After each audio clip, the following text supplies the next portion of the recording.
இன்றைக்கி கிச்சனில் சிங்க் எப்படி மெயின்டைன் பண்ணுறதுன்னு பார்க்கலாங்க. சில பேர் ஸ்மெல் வருது அப்படிம்பாங்க, சில பேர் சீக்கிரம் அழுக்காயிருது அப்படிம்பாங்க. அதெல்லாம் இல்லாமல் எப்படி கிச்சன் சிங்க் எப்போவுமே பளிச்சணும் ஜெம்ஸ் ஃப்ரீயாக வச்சுக்கிறதுன்னு பார்க்கலாம். டெய்லி பாத்திரம் விளக்கி முடிச்சோடனே கிச்சன் சிங்க் வாஷ் பண்ணிடுறது நல்லதுங்க. நம்ம பாத்திரங்களை எப்படி ஜெம்ஸ் ஃப்ரீயாக வச்சுக்கிறோமோ அதே மாதிரி கிச்சன் சிங்க்கையும் கண்டிப்பாக நம்ம ஜெம்ஸ் ஃப்ரீயாக வச்சுக்கணும். அதுக்கு என்ன பண்ணலாம் அப்படின்னு பார்க்கலாம்.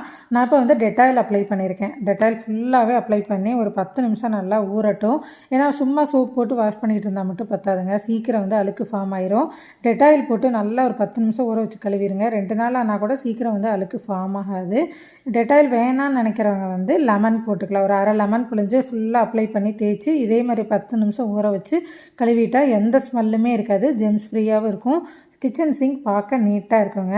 இந்த மூடி எடுத்து உள்ளேயும் கழுவணும். இப்போல்லாம் மார்க்கெட்டில் சில லிக்விட்லாம் கிடைக்கிது, அது போட்டு தண்ணி ஊற்றினா அந்த ட்ரைனேஜ் குழாய் கூட நீட்டாகிருதுங்கிறாங்க. லைக் பண்ணி சப்ஸ்கிரைப் பண்ணிடுங்க.